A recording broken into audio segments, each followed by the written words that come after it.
نحمده ونصلي على رسوله الكريم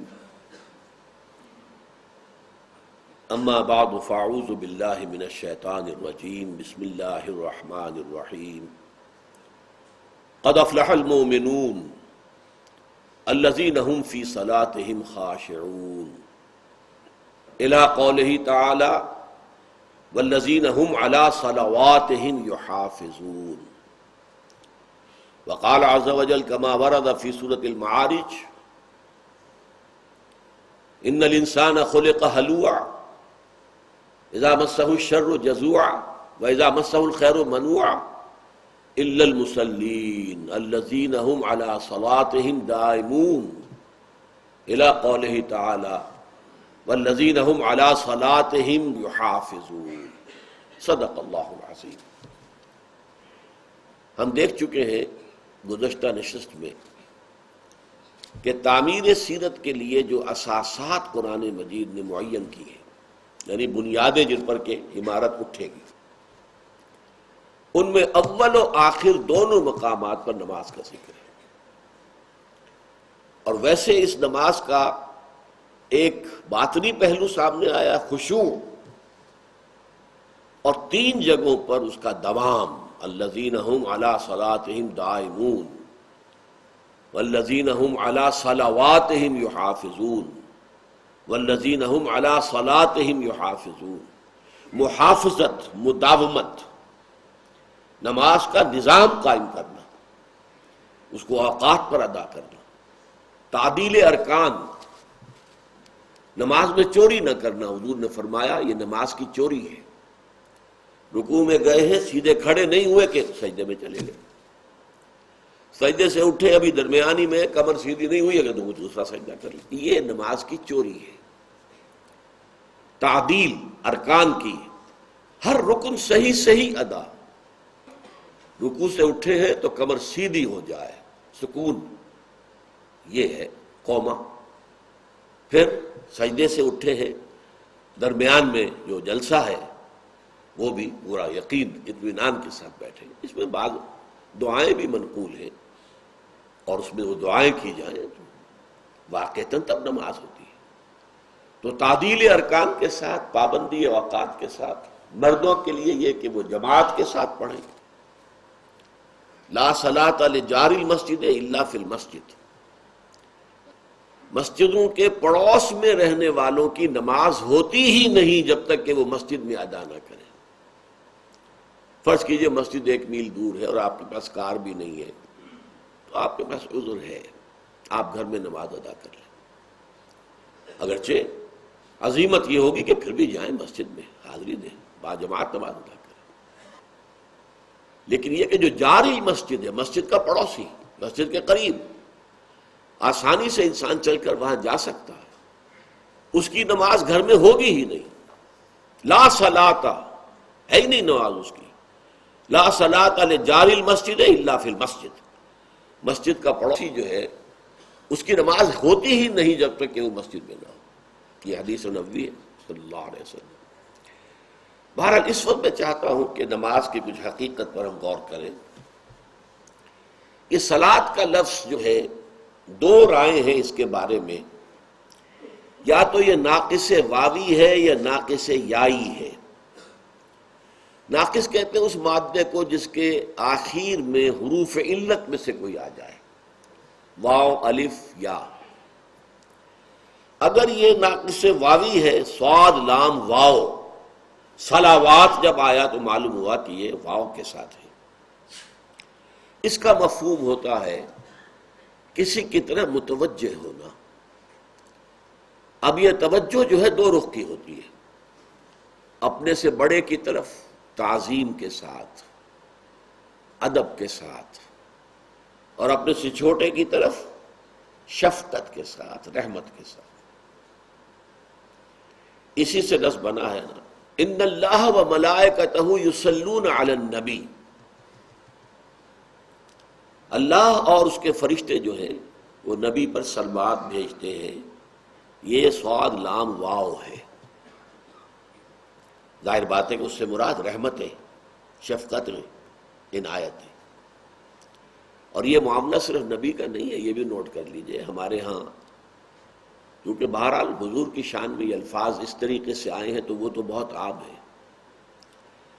قرآن مجید میں اسی سورہ احزاب میں هو الذی یصلی علیکم وملائکتہ لیخرجکم من الظلمات الی النور، اے اہل ایمان، وہی ہے اللہ جو تم پر صلوات بھیجتا ہے اور اس کے فرشتے بھی، وہی بات، ان اللہ وملائکتہ یصلون علی النبی یا ایھا الذین آمنوا صلوا علیہ وسلموا تسلیما، هو الذی یصلی علیکم وملائکتہ لیخرجکم من الظلمات الی النور، وہی ہے اللہ جو تم پر صلوات بھیجتا ہے اور اس کے فرشتے بھی، تاکہ تمہیں اندھیروں سے نکال کر روشنی میں لے آئے۔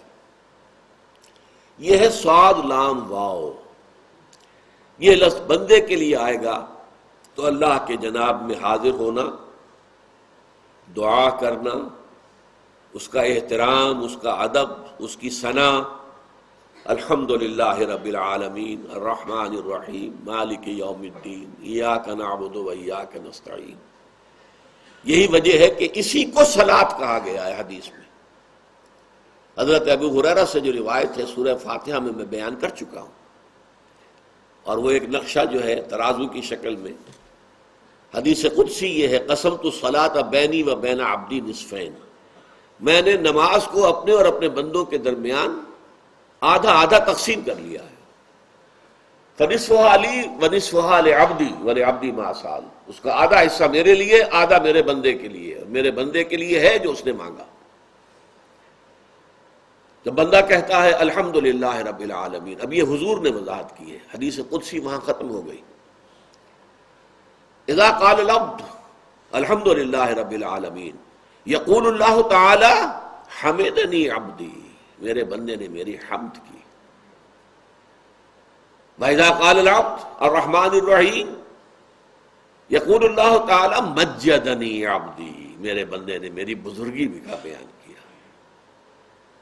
وَإِذَا قَالَ الْعَبْدُ مَالِكَ يَوْمِ الدِّينِ یقول اللہ تعالی اثنى علی عبدی، میرے بندے نے میری ثنا کی۔ یہ سارا حصہ اللہ کا ہے۔ چوتھی آیت ایاک نعبد و ایاک نستعین ھذا ما بینی و بین عبدی، یہ ہے وہ جو میرے اور میرے بندے کے درمیان ہے، یہ انٹر لاکنگ ہے، یہ معاہدہ ہے، یہ میثاق ہے۔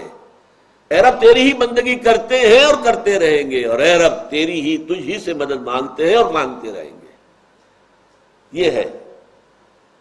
اور واو درمیان میں جو آیا، یوں سمجھیے کہ ترازو کا مٹھ وہ ہے، اور ادھر تین آیتیں ایاک نعبد، اور ادھر تین آیتیں اہدنا الصراط المستقیم صراط الذین انعمت علیہم غیر المغضوب، اور ان کا تعلق ایاک نستعین، مدد مانگتے ہیں۔ یہ سب سے بڑی مدد کیا ہے؟ ہدایت، سیدھے راستے کی ہدایت بخشتے ہیں۔ اس سے معلوم ہوا اصل صلاۃ یہی ہے، قسمت الصلاۃ بینی و بین عبدی نصفین، اور اس میں ساری شرح سورہ فاتحہ کی ہے۔ دوسرا مادہ یہ ہو سکتا ہے صاد لام اور یا صلا، اس کا معنی عربی زبان میں آتے ہیں تاپنا، آگ سے حرارت حاصل کرنا، اس معنی میں یصلونھا یوم الدین، جہنم کو تاپیں گے یہ اس قیامت کے دن۔ صلی النار، آگ میں داخل ہوا، اسی سے اصلاح باب افعال ہے۔ سوف نصلیہ نارا، ان قریب ہم اسے آگ میں داخل کریں گے۔ اب ان دونوں کے اعتبار سے جو مفہوم بنتا ہے وہ یہ ہے کہ صلاۃ کا اصل مفہوم اللہ سے ہم کلام ہونا، اللہ سے دعا کرنا، اللہ سے مخاطب ہونا، اللہ سے استغفار، اللہ کے سامنے توبہ کرنا، یہ ہے صلاۃ کا اصل مفہوم۔ لیکن اس کے ساتھ ہی تابع ہے، اس صلاۃ سے روح اسے حرارت ملتی ہے، اسے زندگی کی تازہ حرارت ملتی ہے، یہی اسی نماز کے ذریعے سے۔ یہ جو ہماری عدم توجہی کی وجہ سے جو افسردہ اور سمجھیے نیم بے ہوش ہوتی ہے، وہ صلاۃ سے حرارت حاصل کرتی ہے، حیات نو کی حرارت اسے میسر آتی ہے۔ تو صلاۃ، دعا، اب اس دعا کے لیے علامہ اقبال کا جو ایک چیپٹر ہے reconstruction of religious thought in Islam میں، meaning of prayer in Islam, وہ کیا ہے؟ انہوں نے کہا ہے ایک ہے انائے کبیر۔ اس انائے کبیر کا جو نقشہ سورہ طٰہٰ میں آیا ہے ویسا مجھے قرآن مجید میں کسی اور جگہ نظر نہیں آیا۔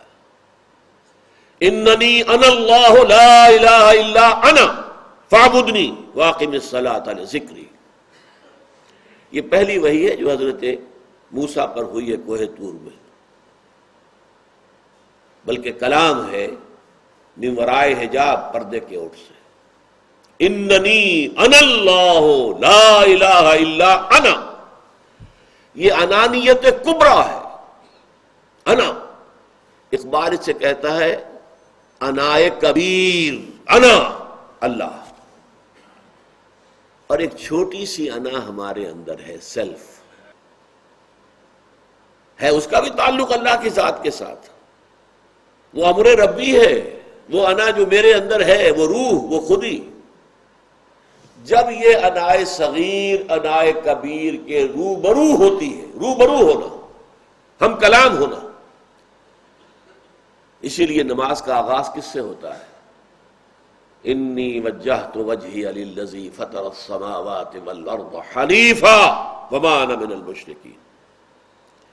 میں نے اپنا رخ کر لیا ہے، اپنا چہرے کا رخ کر لیا ہے اس ہستی کی طرف جس نے آسمان و زمین کو پیدا کیا، بالکل یکسو ہو کر، پورے عالم سے کٹ کر میں نے اپنی توجہ مرکوز کر دی ہے۔ کاش کہ یہ کیفیت ہمیں حاصل ہو جائے۔ انی وجہت وجہی للذی فطر السماوات والارض حنیفا وما انا من المشرکین، اور میں ہرگز شرک کرنے والا نہیں۔ اس کے بعد آپ کی ہم کلامی شروع ہوتی ہے، وہ میں آپ کے سامنے مثال پیش کر چکا ہوں۔ وہ صحیح مسلم کی روایت ہے حضرت ابو ہریرہ سے جو میں نے بیان کی، قسمت الصلاۃ بینی و بین عبدی نصفین فنصفھا لی ونصفھا لعبدی ولعبدی ما سأل۔ یہ حدیث قدسی ہے، آگے کے الفاظ حضور کی اپنی شرح ہے، وہ حدیث ہے کہ جب بندہ یہ کہتا ہے تو اللہ یہ کہتا ہے، جب بندہ یہ کہتا ہے تو اللہ یہ کہتا ہے، جب بندہ یہ کہتا ہے تو اللہ یہ کہتا ہے۔ یہ مکالمہ ہے۔ دل کی آنکھ اور دل کے کان کھلے ہوں تو پھر نماز یہ ہے۔ بصورت دیگر بھی نماز کی بہت بڑی اہمیت ہے۔ اصل تو یہ ہے، انڈیویجول لیول پر تو نماز یہ ہے، روح صلاۃ۔ لیکن جیسے یہ کہ یہ ہمارے سوشل جو کنسٹرکشن ہے مسلمان معاشرے کی، اس کا مین پیوٹ ہے یہ نماز۔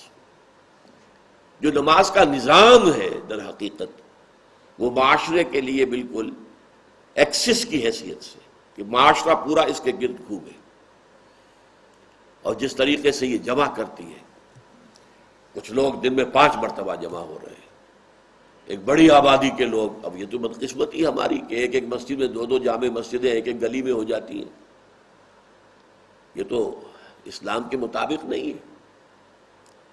اسلامی ریاست ہو تو جامع مسجدیں ریاست کے تابع ہوں گی، کوئی خود اپنی مسجد بنا کر جو ہے اور وہاں خطیب بن کر جو ہے خود ساختہ خطیب وہ خطبہ نہیں دے سکتا۔ ہاں، عام مسجد جو چاہو بنا لو، 5 وقتہ نماز کے لیے جتنی چاہو مسجدیں بنا لو۔ مسجد جامع وہ تو کوئی ایک یونٹ ہوگا۔ پرانے زمانے میں گرداوری کا رقبہ کہلاتا تھا، وہ ایک گرداور کا رقبہ جو اس میں ایک مسجد ہوگی، جامع مسجد ایک ہوگی۔ اب آپ یونین کمیٹی کہہ لیں، جو بھی کہہ لیں، اس کا ایک نظام، اور خطیب حکومت کا، یہ ایک نظام تھا۔ اسلامی ریاست کے نظام کا ایک بہت بڑا حصہ جو ہے وہ یہ نماز ہے۔ پھر یہ کہ عیدین کی نماز ہے، چھوٹے شہر ہوں تو وہاں ایک نماز عید کی ہوتی ہے، ہر جگہ پر لوگ وہیں پہ جمع ہو جاتے ہیں، اگرچہ فرقے وارانہ بنیاد کے اوپر وہاں پر بھی کئی عیدیں ہوتی ہیں۔ یہ عید جو ہے بریلویوں کی ہو رہی ہے، یہ دیوبندیوں کی ہو رہی ہے، اور یہ وہابیوں کی اہل حدیث کی ہو رہی ہے۔ لیکن یہ نظام جو ہے، میں نے عرض کیا کہ اس میں پہلے ہم نے یہ دیکھا کہ خاشعون کا لفظ تو ایک دفعہ آیا، یحافظون دونوں مرتبہ اختتام پر یحافظون، محافظت صلاۃ، اور دائمون یہ سورہ معارج کے اندر شروع میں بھی آیا۔ گویا کہ تین حصے جو ہیں وہ اس نماز کی اقامت، اس کا نظام، اس کا نظام الاوقات، یہ سارا جو ہے در حقیقت مسلمان معاشرے کی آرگنائزیشن کے لیے بنیادی اینٹ ہے۔ قد افلح المؤمنون الذین هم فی صلاتهم خاشعون والذین هم عن اللغو معرضون۔ دوسری شرط، وہ لوگ کہ جو لغو سے اعراض کرنے والے ہیں۔ دیکھیے، گناہ سے اعراض کا لفظ نہیں کہا گیا یہاں تو چونکہ ایک بندہ مومن کی سیرت کی تعمیر کا نقشہ لایا جا رہا ہے۔ ایمان کے ساتھ معصیت تو گئی، ایمان آیا معصیت گئی، ایمان آیا گناہ گیا، لہذا اس کی ضرورت نہیں ہے۔ اب اس سے اگلی بات ہو رہی ہے، والذین هم عن اللغو معرضون، وہ لوگ کہ جو لغو سے اعراض کرتے ہیں۔ لغو معصیت نہیں ہے، لغو وہ شے ہے جس سے نہ کوئی دنیاوی ضرورت پوری ہو رہی ہو اور نہ ہی اخروی ثواب حاصل ہو رہا ہو۔ بیٹھے تلوار تاش کھیل رہے ہیں، آپ کی کون سی دنیاوی ضرورت پوری ہو رہی؟ اگر یہ وقت فارغ تھا، اللہ کو یاد کیا ہوتا، اللہ کا کلام پڑھتے، جنت میں بوٹے لگاتے اپنے۔ تو بندہ مومن کا معاملہ یہ اچھی طرح سمجھ لیجئے، وقت کا سب سے بڑا قدردان بندہ مومن ہے۔ اس کی وجہ کیا ہے؟ ایک عام انسان جو آخرت کو نہیں جانتا، وہ سمجھتا بس زندگی ہے، گزارنی ہے، تو کبھی کوئی خاص کام نہیں ہے، کوئی پیس ٹائم ہونا چاہیے، کوئی ہابی ہونی چاہیے، کوئی وقت کو گزارنا ہے۔ ٹو کل ٹائم لفظ استعمال ہوتا ہے، اونلی ٹو کل ٹائم، وقت کو قتل کر رہا ہے۔ بندہ مومن کے نزدیک یہ وقت جو ہے، یہ وقت اگرچہ بظاہر محدود ہے، حقیقتاً لامحدود ہے۔ کیوں؟ اس دنیا میں جو کمائی کرو گے اس کے نتائج لامحدود زندگی میں نکلنے والے ہیں، تو پوٹینشلی یہ زندگی لامحدود ہو گئی نا۔ آپ نے اس محدود زندگی میں خیر کمایا، لامحدود زندگی میں اس کا اجر و ثواب ملے گا۔ اگر آپ نے دنیا کی زندگی میں شر کمایا تو غیر محدود زندگی، ابد الآباد تک کی زندگی میں اس کی سزا ملے گی۔ لہذا وقت کا سب سے بڑا، الوقت سیف القاطع، یہ وقت جو ہے یہ تو کاٹ دینے والی تلوار ہے اور دوڑتا ہے۔ غافل تجھے گھڑیال یہ دیتا ہے منادی، گردوں نے گھڑی عمر کی ایک اور گھٹا دی۔ تم سمجھتے ہو عمر بڑھ رہی ہے، بڑھتا نہیں، گھٹ رہی ہے۔ اگر 80 سال کی عمر میں موت آنی ہے اور تم ابھی 71 کے ہو گئے ہو تو اور کم ہو گئی نا، 10 کی بجائے 9 رہ گئے، اگلے سال 8 رہ جائیں گے۔ غافل تجھے گھڑیال یہ دیتا ہے منادی، گردوں نے گھڑی عمر کی ایک اور گھٹا دی۔ لہذا دوڑو، catch the time by the forelock. آخر یہ دنیا میں جو یہ محاورے بن گئے کیوں؟ الوقت سیف القاطع، کاٹ دینے والی بڑی کاٹ دار تلوار ہے یہ وقت۔ لہذا وقت کا سب سے بڑا قدر شناس بندہ مومن ہے، وہ لغو کام میں اس وقت کو نہیں لگا سکتا۔ اسی لیے بڑی پیاری حدیث ہے حضرت ابو ہریرہ سے رضی اللہ تعالی عنہ، ان رسول اللہ صلی اللہ علیہ وسلم قال من حسن الاسلام المرء ترکہ ما لا یعنیہ۔ ایک انسان کے اسلام کی خوبی یہ بھی ہے کہ ہر اس شے کو چھوڑ دے جس کا کوئی فائدہ نہیں۔ فائدہ یا دنیا کا کوئی ضرورت آپ کی پوری ہو رہی ہے، معاش کے لیے آپ جدوجہد کر رہے ہیں، وہ آپ کی ضرورت دنیا کی ہے، اس پوری کر رہے ہیں۔ یا پھر اگر وقت ہے اللہ کو یاد کرو، اللہ کے ساتھ تصور لو لگاؤ، اللہ سے ہم کلام ہو، اللہ کا کلام پڑھو، ذکر کرو، قرآن پڑھو۔ تو والذین هم عن اللغو معرضون، وہ لوگ کہ جو لغو سے اعراض کرنے والے۔ اب یہاں نوٹ کیجئے کہ اس کے مقابل سورہ معارج میں کیا آیا، والذین یصدقون بیوم الدین، چونکہ اس وقت کا تعلق قیامت کے ساتھ میں نے آپ کو بتایا ہے، اخروی زندگی جو ہمیشہ کی زندگی ہے، اور یہ زندگی اسی کی تمہید ہے، الدنیا مزرعۃ الآخرہ، والذین یصدقون بیوم الدین والذین هم من عذاب ربهم مشفقون ان عذاب ربهم غیر مامون۔ اور وہ لوگ کہ جو قیامت کے دن، جزا و سزا کے دن کی تصدیق کرتے ہیں، اور وہ لوگ کہ جو اپنے رب کے عذاب سے خوف زدہ رہتے ہیں، لرزاں و ترساں رہتے ہیں، ڈرتے رہتے ہیں، ان عذاب ربهم غیر مامون، اور اس میں کوئی شک نہیں کہ ان کے رب کا عذاب ایسی شے نہیں ہے جس سے انسان امن میں ہو سکے، نچنت ہو جائے، بے فکرہ ہو جائے، غیر معمول۔ اس کا تعلق ہے اس سے کہ والذین هم عن اللغو معرضون۔ اگر یہ آخرت کا یقین ہے، اگر آخرت کے عذاب کی فکر ہے، تو لازماً اس دنیا کا ایک ایک وقت، ایک ایک منٹ، ایک ایک لمحہ جو تمہارے پاس ہے، ٹھیک ہے تمہارے جسم کو استراحت کی بھی ضرورت ہے، تو نیند بھی ہے، وَإِنَّ لِنَفْسِكَ عَلَيْكَ حَقٌّ، تمہارے نفس کا بھی تم پر ایک حق ہے، وہ حقوق ادا کرنے میں جو وقت صرف ہو رہا ہے وہ ٹھیک ہے، لیکن یہ کہ یہ جس کو ہم کہتے ہیں خام خواہ کے پیس ٹائم، وقت گزارنا، کلنگ دی ٹائم، یہ چیز جو ہے یہ اسلام اور ایمان کے ساتھ اور بندہ مومن کی شخصیت کی تعمیر کے پروگرام کے ساتھ کوئی مناسبت نہیں ہے۔ والذین هم للزکاۃ فاعلون، اور وہ لوگ کہ جو زکوٰۃ پر مسلسل عمل پیرا رہتے ہیں۔ یہاں یہ نوٹ کیجئے، قرآن مجید میں اکثر جگہ ایتاء زکوٰۃ آتا ہے، یؤتون الزکاۃ، یقیمون الصلاۃ ویؤتون الزکاۃ، اقیموا الصلاۃ وآتوا الزکاۃ، ایتاء۔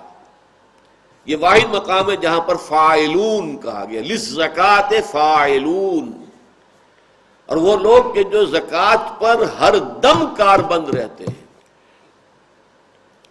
یہ چونکہ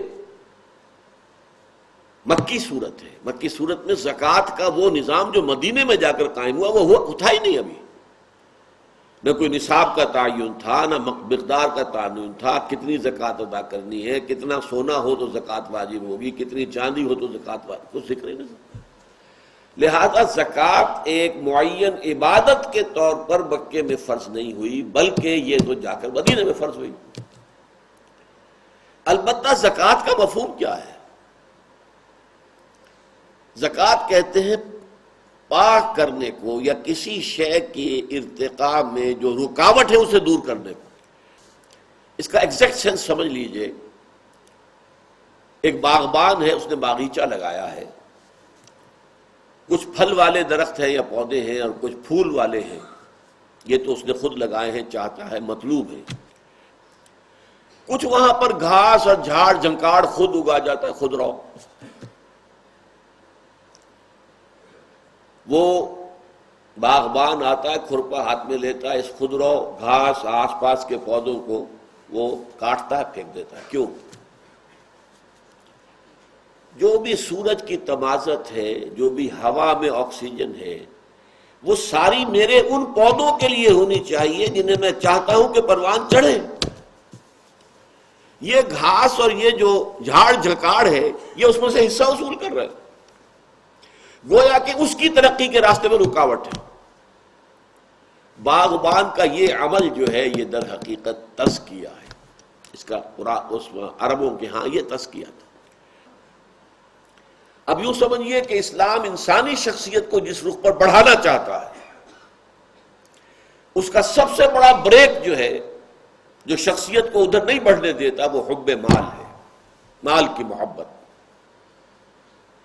وَإِنَّهُ لِحُبِّ الْخَيْرِ لَشَدِيدٌ، اس حب مال کو جڑ سے کاٹنے کے لیے اس کو خرچ کرو خرچ کرو خرچ کرو، انفقو انفقو انفقو، جتنی تاکید قرآن میں ہے اتنا ہی تمہارا دل صاف ہوگا، اتنی ہی تمہاری اصل شخصیت، روحانی ترقی تمہاری ہوگی۔ اس لیے یہاں پر زکوٰۃ کا لفظ جو آیا ہے وہ اپنے لغوی مفہوم میں مسلسل خرچ کرنا۔ ویسے یہ کہ جب وہ نظام بن گیا تو اس کے اوپر بھی حضور نے فرمایا صلی اللہ علیہ وسلم، ان فی المال لحقا سوی الزکوٰۃ، لوگوں یہ نہ سمجھ بیٹھنا کہ تم نے اپنے مال میں سے اگر زکوٰۃ دے دی ہے تو بس حق سارا ادا ہو گیا، نہیں، تمہارے مالوں میں حق ہے زکوٰۃ کے علاوہ بھی۔ اور آیت آپ نے پڑھی جو ہمارے منتخب نصاب کا درس نمبر 2 ہے، لیس البر ان تولوا وجوہکم قبل المشرق والمغرب ولکن البر من آمن باللہ والیوم الآخر والملائکۃ والکتاب والنبیین وآتى المال على حبه ذوي القربى والیتامى والمساکین وابن السبیل والسائلین وفی الرقاب وَأَقَامَ الصَّلَاةَ وَآتَى الزَّكَاةَ، زکوٰۃ علیحدہ ہے اور اس سے پہلے ایتاء مال غرباء پر، یتیموں پر، مساکین پر، وہ علیحدہ ہے۔ اس کو دلیل کے طور پر حضور نے کوٹ کیا ہے۔ اسے تم سمجھ لو کہ ان فی المال لحقا سوی الزکاۃ۔ یہاں والذین هم للزکاۃ فاعلون، وہ لوگ کہ جو اپنی زکوٰۃ پر یا زکوٰۃ پر مسلسل عمل پیرا رہتے ہیں، مسلسل خرچ کرتے ہیں، مسلسل خیرات، مسلسل صدقات۔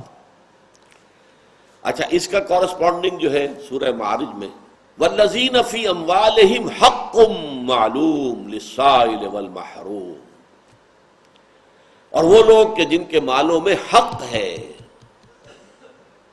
مانگنے والے کا بھی اور محروم کا بھی۔ یہ 2 کیٹیگریز ہو گئی، ایک وہ ہے جیسے کہ سورہ حج میں قانع والمعتر، ایک غریب وہ ہے جو قناعت کے ساتھ گھر میں بیٹھا ہے، وہ باہر نہیں نکلا ہے، ہاتھ نہیں پھیلا رہا ہے۔ ایک وہ ہے کہ جو بے چین ہو گیا ہے، باہر نکل آیا ہے، ہاتھ پھیلا رہا ہے، مانگ رہا ہے، قانع والمعتر۔ اسی طرح للسائل والمحروم، مانگنے والا اس کے لیے بھی حق ہے، والمحروم، اور خود تلاش کرو کون ہے ہیو ناٹس، کون کون ہیں، کہاں ہیں، میرے پڑوس میں ہیں، کہاں ہیں، ان کے لیے اپنا مال دینا۔ اور جس کے ضمن میں سورہ بقرہ میں آیا ہے کہ پوچھا گیا کتنا خرچ کریں، ماذا ينفقون قل العفو، کہہ دیجئے جو بھی تمہاری ضرورت سے زیادہ خرچ کرو۔ اور یہ بات نوٹ کر لیجئے، یہ لیول ہے جس پر حضور نے زندگی گزاری، اور صحابہ سب نہیں، لیکن صحابہ کی ایک جماعت ہے جنہیں فقراء صحابہ کہا جاتا ہے، انہوں نے زندگی گزاری، اپنے پاس کچھ نہیں رکھا۔ لہذا میں کہا کرتا ہوں، آپ بھی حیران ہوں گے، حضور نے کبھی زکوٰۃ ادا نہیں کی، اسلام کا رکن ہے، حضور کی زندگی میں اس کی نوبت نہیں آئی۔ کچھ رکھیں اپنے پاس تو بچائیں، کچھ جمع ہو تو زکوٰۃ ہونا، کبھی کچھ نہیں رکھا۔ قل العفو، یہ اس کی انتہا ہے۔ اس حوالے سے تعمیر سیرت کے پروگرام میں اس کا بھی بہت اہم دخل ہے۔ مال کو ریٹین کرنا، مال کو جمع کرنا۔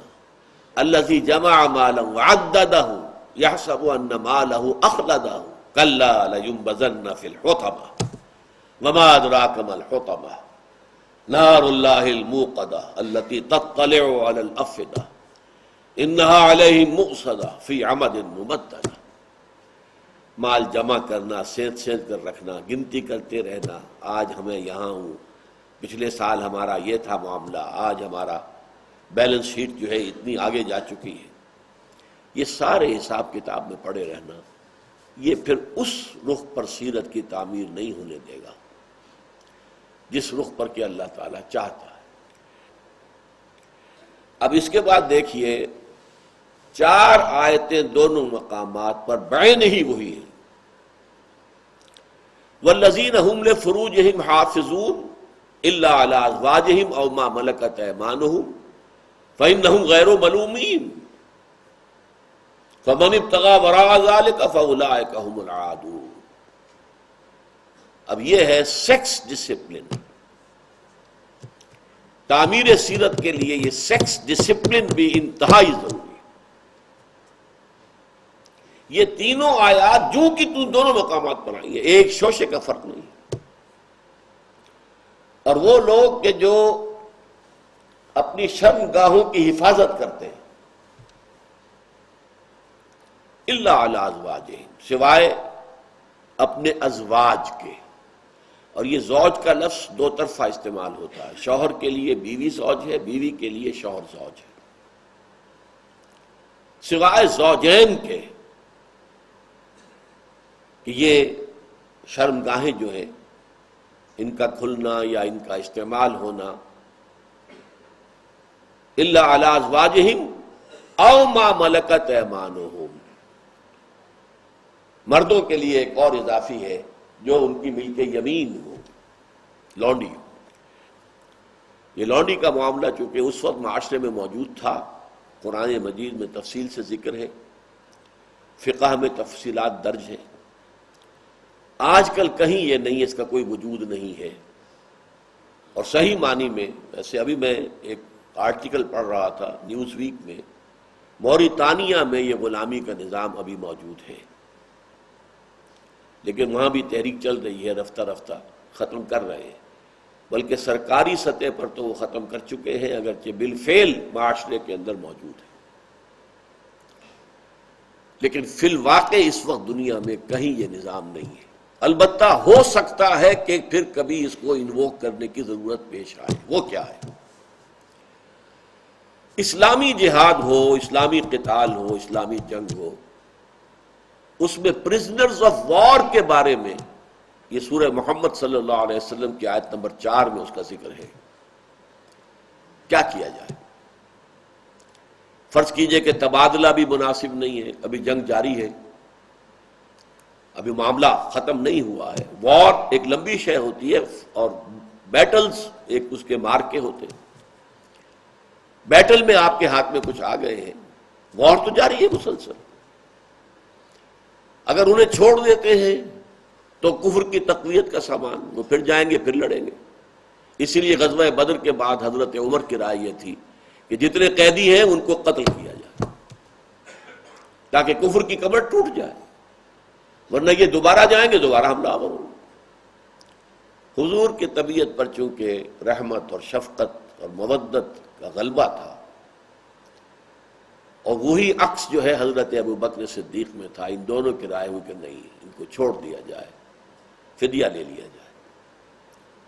لیکن آپ کو معلوم ہے سورہ انفال میں اس پر گرفت آ گئی۔ حضرت عمر کی رائے کو اللہ تعالیٰ نے صحیح قرار دیا کہ جب تک کفر کی کمر نہ ٹوٹ جائے، اسخنتموہم، جب تک کہ تم ان کو کچل کر رکھ دو، جان نہ رہے، اس کے بعد جو چاہو کرو، فدیہ لے کر چھوڑ دو، یا ویسے ہی اما منن بعد و اما فدان، فدیہ لے کر یا احسان رکھ کر چھوڑ دو، اس لیے کہ اب کفر میں وہ ہمت ہی نہیں ہے کہ وہ کھڑا ہو سکے۔ جب تک وہ مقابلہ ابھی جاری ہے اس وقت تک اب ان کا کیا کیا جائے؟ ایک تو یہ کہ کنسنٹریشن کیمپس کے اندر رکھ دیا جائے۔ اسلام نے بہتر یہ حساب دیا ہے، انہیں اسلامی معاشرے کے اندر پھیلا دیا جائے۔ ایک تو یہ کہ مسلم معاشرے میں یہ قریب سے مشاہدہ کر کے ان کے دل کھلیں گے اسلام کے لیے، دیکھیں گے اسلام کہ کیا ہے۔ ابھی جو ایک واقعہ ہوا ہے، ایک برٹش جرنلسٹ جو عورت تھی اور وہ قید میں رہی طالبان کے، اور اس کے بعد آپ کو معلوم ہے وہ جا کر انگلستان میں اسلام لے آئی، کہ میرے ساتھ انہوں نے جو سلوک کیا، مجھے بہن سمجھا، سسٹر کہہ کر پکارا، بہن سمجھا مجھے، کسی کے طرف سے کوئی غلط انڈیسنٹ حرکت نہیں ہوئی۔ اتنا سیکس ڈسپلن جو ہے ان طالبان کے اندر تھا۔ تو یہ اگر دیکھیں گے، مشاہدہ کریں گے تو ایمان لے آئیں گے۔ تو بجائے اس کے کہ بوجھ پڑے معاشرے کے اوپر، اب آپ اتنے لوگوں کو کھلا رہے ہیں، کھلانا تو پڑے گا، جیل کے اندر اپنے ڈالا ہے تو کنسنٹریشن کیمپ میں کھلائیں گے، ان کو تقسیم کر دیا جائے، پھر ان کے حسن سلوک کی بات کی جائے، یہ بھی کہا جائے جو کھاؤ وہ انہیں کھلاؤ، جو پہنتے ہو وہ پہناؤ، اور کوئی مشقت طلب کام ہو تو ان کے ساتھ خود بھی مل کر کام کرو۔ یہ ہے در حقیقت وہ نظام، تاکہ ان کو معاشرے میں جذب کر لیا جائے۔ اور اس کی کوئی ایبولیشن نہیں آئی ہے، قرآن مجید میں کوئی آیت نہیں ہے جس میں یہ بات طے ہو جائے جب آئندہ سے سلیوری ایبولشڈ، نو۔ کیوں؟ آخری زمانے میں جو جنگیں ہونی ہیں، حضرت مہدی کی آمد کے بعد، حضرت مسیح کے نزول کے بعد، میں سمجھتا ہوں کہ اس وقت پھر وہ حالات پیدا ہو جائیں گے جہاں کہ ان آیات کا استعمال ضروری ہو جائے گا جو میں نے عرض کیا ہے کہ سورہ محمد کے اندر آیت نمبر 4 کی حیثیت سے۔ بہرحال اس وقت کا موضوع یہ ہے کہ سیکس ڈسپلن کوئی اور شکل جو ہے اپنی سیکشول ارج کو پورا کرنے کے لیے استعمال نہ کی جائے، سوائے وہ جائز راستہ بیویوں کے یا بیویوں کے لیے شوہر، اور مردوں کے لیے صرف، عورتوں کے لیے غلاموں سے سیکشول کانٹیکٹ جائز نہیں ہے، لیکن مرد جو ہیں وہ اپنی کنیزوں کے ساتھ یہ تعلق رکھ سکتے ہیں۔ اگر اولاد ہو جائے گی تو وہ برابر ہوگی، آزاد بیوی کی اولاد اور ایک باندی کی اولاد، ان کے سٹیٹس میں کوئی فرق نہیں ہو، اور ایک دفعہ کسی باندی کے ہاں اگر اولاد ہو گئی تو اب آپ اسے فروخت نہیں کر سکتے، وہ در حقیقت اب جو ہے مسلم معاشرے کا ایسا جز بن گئی ہے کہ وہ فروخت نہیں ہوگی، ام العبد اسے کہتے ہیں۔